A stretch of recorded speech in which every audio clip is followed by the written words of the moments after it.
जय हिंद जय भारत। आप सबका स्वागत है यूट्यूब के इस प्लेटफॉर्म पे। आज हम बात करेंगे भारतीय केंद्र शासित प्रदेश पुदुचेरी की।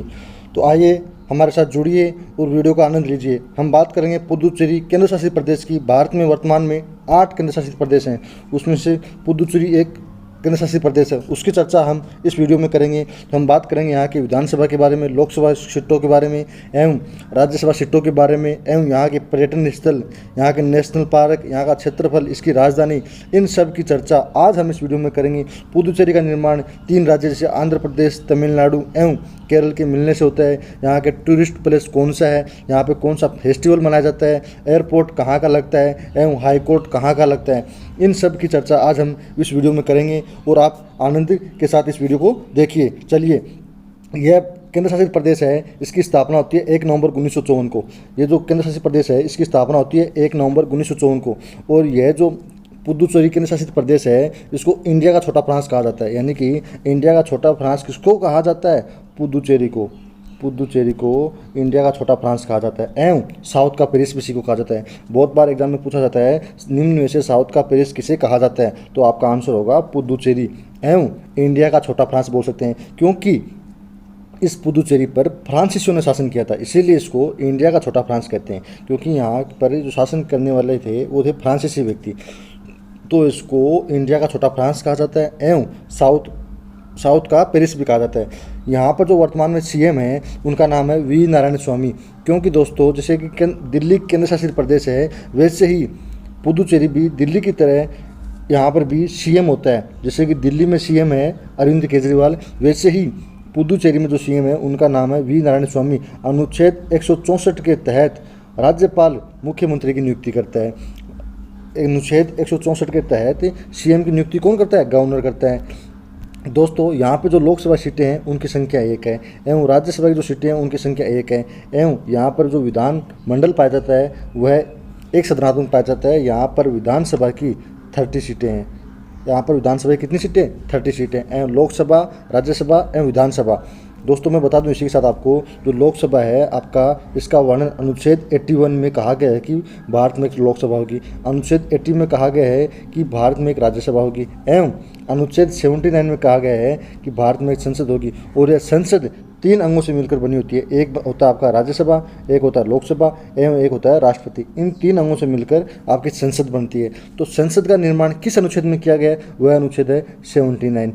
जबकि लोकसभा अनुच्छेद 81 में, राज्यसभा 80 में, और इसमें जो राष्ट्रपति है अनुच्छेद 52 में कहा गया है कि भारत में एक राष्ट्रपति का पद होगा। अनुच्छेद 52 में के तहत भारत में एक राष्ट्रपति का पद होगा।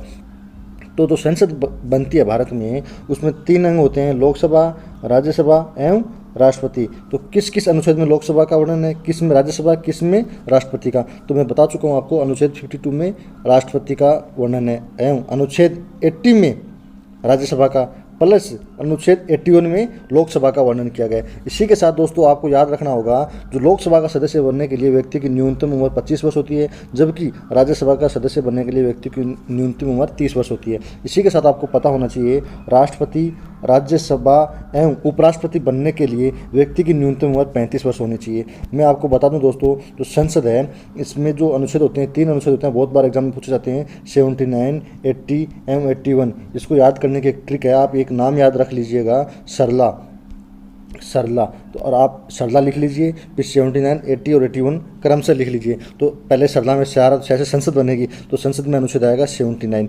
आर से राज्यसभा बनेगी तो अनुच्छेद आएगा 80 एवं एल से लोकसभा बनेगी तो अनुच्छेद 81 में लोकसभा का वर्णन है। इसी के साथ दोस्तों मैं आपको बता दूं, जो अनुच्छेद 79, 80 और 81 हो गए, ये तो 3 हो गए, इसमें संसद आएगी आपकी और इसमें राज्यसभा आएगी, इसमें लोकसभा आएगी, तीनों हो गए आपके सरला।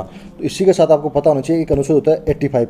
अनुच्छेद 85 के बारे में एग्जाम में बहुत बार पूछा जाता है, क्योंकि अनुच्छेद 85 के तहत लोकसभा को भंग किया जा सकता है। और भंग कौन करता है? राष्ट्रपति लोकसभा को अनुच्छेद 85 के तहत भंग करता है। तो आपके दिमाग में क्वेश्चन उठ रहा होगा, तो राज्यसभा किस अनुच्छेद के तहत तो भंग होती है? तो दोस्तों मैं आपको बता दूं, राज्यसभा कभी भंग नहीं होती है, क्योंकि राज्यसभा एक स्थायी और उच्च सदन है। स्थायी और उच्च सदन है, इसलिए कभी भी भंग नहीं होती है। इसी के साथ दोस्तों हम आगे चलेंगे, तो यहाँ के जो सीएम है उनकी नियुक्ति गवर्नर के द्वारा होती है और एक अनुच्छेद 164 के तहत होती है। दोस्तों जो जैसे दिल्ली में अरविंद केजरीवाल हैं, दिल्ली के सीएम तीसरी बार बने हैं। जैसे दिल्ली में विधानसभा की 70 सीटें हैं, लोकसभा की 7 सीटें एवं राज्यसभा की 3 सीटें हैं। दिल्ली के जैसे ही पुदुचेरी में भी सीएम होगा। बाकी अन्य जो केंद्र शासित प्रदेश हैं उनमें वहाँ पर भारत सरकार द्वारा प्रशासक नियुक्त किया जाएगा। प्रशासक नियुक्त किया जाएगा, वहाँ पर भारत सरकार का कंट्रोल होगा। तो यहाँ पर किसका होगा? यहाँ पर सीएम की नियुक्ति की जाएगी, क्योंकि 3 केंद्र शासित प्रदेश ऐसे हैं। एक आपका दिल्ली है, दूसरा आपका पुदुचेरी है, तीसरा आपका जम्मू होगा। इस 3 में सीएम के होंगे। बाकी जो बचे हैं 5 केंद्र शासित प्रदेश, उनमें प्रशासक नियुक्त किए जाएंगे भारत सरकार के द्वारा। तो आपका कन्फ्यूजन दूर हो गया होगा किस किस स्टेट में है, क्योंकि तीनों स्टेट, ये जो तीनों यूनियन टेरिटरी हैं ऊपर कौन से, दिल्ली, पुदुचेरी और जम्मू कश्मीर, ये आपके राष्ट्रपति के चुनाव में भाग ले सकते हैं, जबकि बाकी के जो राष्ट्रपति के इलेक्शन में भाग नहीं ले सकते। मैं बता दूं आपको, यहाँ विधानसभा की सीट 30 हो गई, लोकसभा की 1 होगी एवं जो राज्यसभा है इसकी 1 सीट होगी। और यहाँ पे जो पब्लिक पाई जाती है, यानी कि पॉपुलेशन कितनी यहाँ की 30 लाख है। और यहाँ का जो क्षेत्रफल है दोस्तों 492 वर्ग किलोमीटर, यहाँ का जो क्षेत्रफल है, पुदुचेरी का क्षेत्रफल है 492 वर्ग किलोमीटर। और यहाँ पर जो जनसंख्या पाई जाती है वह 12.5 लाख की समथिंग, यानी कि 12.50 लाख यहाँ पे जनसंख्या पाई जाती है। कहाँ पर? पुदुचेरी में। और यहाँ का क्षेत्रफल 492 वर्ग किलोमीटर। दोस्तों इसी में मैं बता दूँ आपको, जो या पुदुचेरी है, तो पुदुचेरी है ना, इसका लिंगानुपात कितना है? पुदुचेरी का लिंगानुपात है जैसे कि 1000 पुरुषों पर महिलाओं की संख्या होती है, वह लिंगानुपात कहलाता है। तो पुदुचेरी में महिलाओं की संख्या कितनी है? महिलाओं की संख्या पुदुचेरी में है आपकी 965, यानी कि 1000 पुरुषों पर 965 महिलाएं पाई जाती हैं। कहाँ पर? पुदुचेरी में। यहाँ का लिंगानुपात ठीक ठाक ही है। हम आगे चलेंगे, यहाँ की जो साक्षरता है, साक्षरता की बात करेंगे तो 85 के समथिंग यहाँ की साक्षरता है। और यहाँ पे जो हाई कोर्ट लगता है पुदुचेरी का, वह मद्रास का हाई कोर्ट लगता है। मद्रास का हाई कोर्ट लगता है। कहाँ? किसका? पुदुचेरी में खुद का हाई कोर्ट नहीं है, मद्रास का हाई कोर्ट लगता है। इसी के साथ दोस्तों मैं आपको बता दूं, यहाँ पर जो उच्च न्यायालय है, मद्रास हाई कोर्ट हो गया आपका। यहाँ पे जो भाषा बोली जाती है, यानी कि लैंग्वेज कौन कौन सी बोली जाती है, यहाँ पे तमिल, तेलुगु और मलयालम, तीनों लैंग्वेज बोली जाती है। तमिल, तेलुगु, मलयालम, ये तीनों लैंग्वेज यहाँ पर बोली जाती है। तमिल वैसे तमिलनाडु का है, तेलुगु आंध्रा का है, मलयालम केरल का है। ये तीनों लैंग्वेज यहाँ पर बोली जाती है। और पुदुचेरी में जिलों की संख्या कितनी है? पुदुचेरी में जिलों की संख्या 4। और ये 4 जिले कहाँ कहाँ पड़ते हैं? एक आपका आंध्र प्रदेश आएगा आपका, एक तमिलनाडु और एक केरल। इन तीनों से मिलकर आपके पुदुचेरी का निर्माण होता है। किस किस से? 3 राज्य है आपका, आंध्र प्रदेश एवं तमिलनाडु एवं केरल। इन तीनों के मिलने से यहाँ पे 4 डिस्ट्रिक्ट बनते हैं और इन चारों डिस्ट्रिक्ट में इसका निर्माण होता है। नेक्स्ट हम दोस्तों बात करेंगे यहाँ पे जो नदियाँ पाई जाती हैं, यानी कि पुदुचेरी की जो नदियाँ हैं, उन नदियों में प्रमुख नदी है आपकी माहे। एक तो माहे नदी एक, और एक जिंजी। माहे और जिंजी 2 नदी हैं, जिंजी 2 नदी प्रमुख हैं यहाँ पे। और यहाँ पे जो व्यक्ति हैं उनमें से 35% व्यक्ति कृषि पर निर्भर है, यानी कि 35% लोग कृषि पर निर्भर हैं यहाँ की। और यहाँ पे जो फसल मुख्य रूप से की जाती है वह धान का उत्पादन यहाँ मुख्य रूप से किया जाता है। कहाँ पर? पुदुचेरी में जो फसल मुख्य रूप से उगाई जाती है वह है आपकी धान। और ये जो है ना, सिंचाई एवं जल विद्युत परियोजना, यानी तालाब से सिंचाई करते हैं। और यहाँ पे जो इलेक्ट्रिसिटी यानी विद्युत की आपूर्ति होती है वह आपके इसके पड़ोसी राज्य हैं वहाँ पे तमिलनाडु और केरल।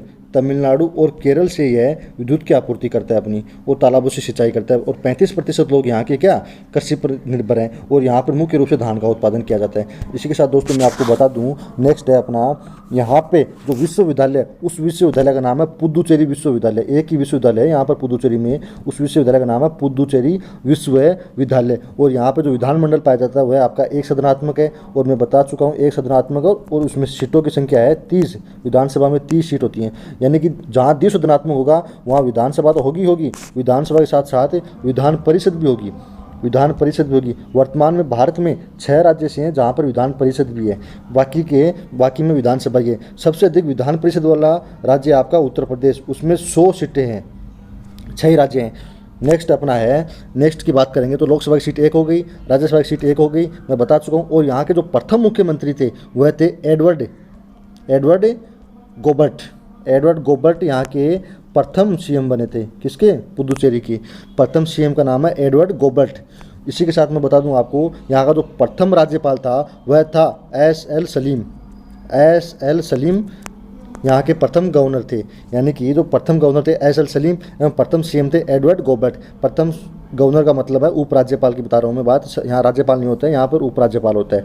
इसी के साथ दोस्तों मैं आपको बता दूँ पुदुचेरी, जो पुदुचेरी है ना और उसके आसपास का जो क्षेत्र है वह किस घाटी में स्थित है, यानी कि पुदुचेरी और उसके आसपास का जो क्षेत्र है वो जिंजी नदी की घाटी में स्थित है, यानी कि एक स्थान घाटी है जिंजी नदी घाटी में अवस्थित है। ये जिंजी नदी घाटी में अवस्थित है कौन, पुदुचेरी। और पुदुचेरी भारत का पेरिस कहलाता है और इसको साउथ का फ्रांस भी कहते हैं। नेक्स्ट है यहाँ पे जो हाईकोर्ट लगता है वो मद्रास, और वर्तमान में यहाँ पे जो उपराज्यपाल है वह किरण बेदी, जबकि यहाँ की प्रथम उपराज्यपाल थे वह थे आपके एस एल सलीम थे, वर्तमान में किरण बेदी है। पुदुचेरी का निर्माण 3 स्टेट आंध्र प्रदेश, तमिलनाडु और केरल के मिलने से होता है। यहाँ का जो टूरिस्ट पैलेस है दोस्तों, टूरिस्ट पैलेस में नाम आता है ओरोबिंदो।